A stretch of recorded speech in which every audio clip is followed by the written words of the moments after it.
il explique lui-même, il dit, je me suis tue pendant longtemps, on a pensé que c'était une faiblesse, c'était par stratégie. Le moment pour moi est venu de parler, et donc pour lui, c'est d'abord une stratégie. Ensuite, il voit ce qui se passe sur la scène.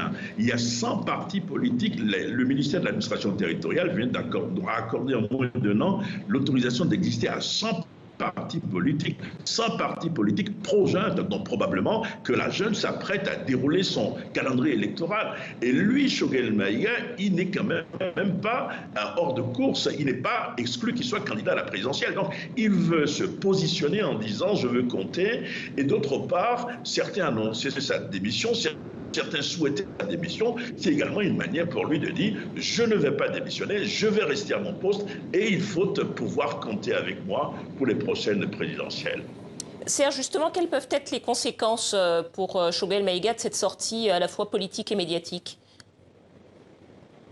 Alors certains disent que c'est risqué, mais le problème c'est que c'est une crise désormais ouverte entre un Premier ministre civil qui a ses partisans et la junte composée, comme vous le savez, de militaires. Ce dimanche, il y a eu le communiqué officiel de l'ARIMA. Il faut savoir qu'au Mali, l'ARIMA, c'est l'Alliance pour la refondation au Mali. C'est une structure qui est très proche de la junte.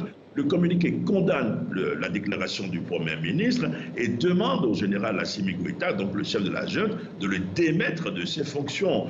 Donc on va avoir probablement, en termes de rapport de force dans les jours, les semaines qui suivent, une espèce de clarification qui va s'annoncer. Mais il faut le dire, Choguel Maïga est aujourd'hui un caillou dans la chaussure de la junte.